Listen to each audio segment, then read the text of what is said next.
I'm not surprised at all. I mean, I don't think no one understands their children like parents. But then kids, no matter what, if they're fathers themselves, they will never forget parents on how a parent made them feel.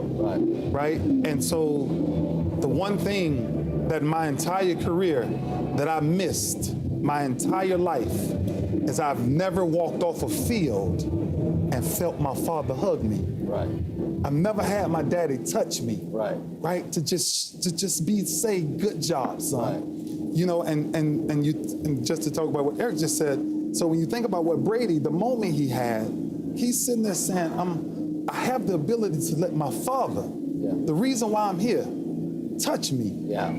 That was a different passion for me. You know, many times when I was going through the playoffs and I would get emotional and I would cry because I know I wouldn't walk into a man. I was the man. So I was now hugging my kids. So to relate to what Brady was feeling the other day, I relate as a father, but I relate even more as a son because I never had. One of the things you said that I think, and one of the things that you said that it's really a good point, is I think I said this last week or a couple times on the show, I consider Brady the most coachable superstar ever. Supermodel wife, $200 million in the bank. It's very easy to go your own way. There was an article written over the last week by a young lady for Peter King's website. And she talked about Brady's ability to be kind of dogged in front of his teammates. And I do believe that relationship with Tom's dad allows that.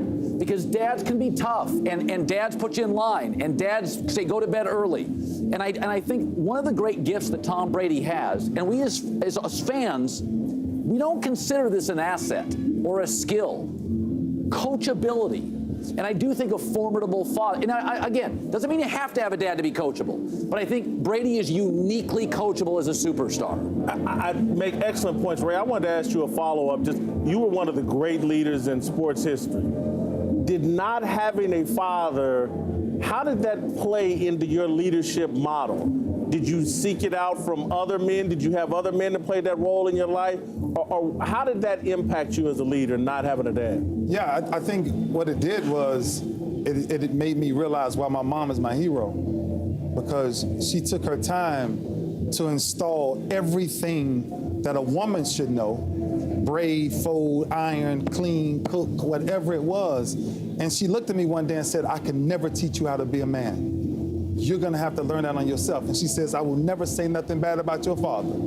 She says, you're gonna have to learn that. And so what I started to learn from her was I started to observe her more to see what her true qualities was as a leader. And my mom never wavered. No matter how bad the situation was, she found a way to make a way for us. And so as a leader, yeah.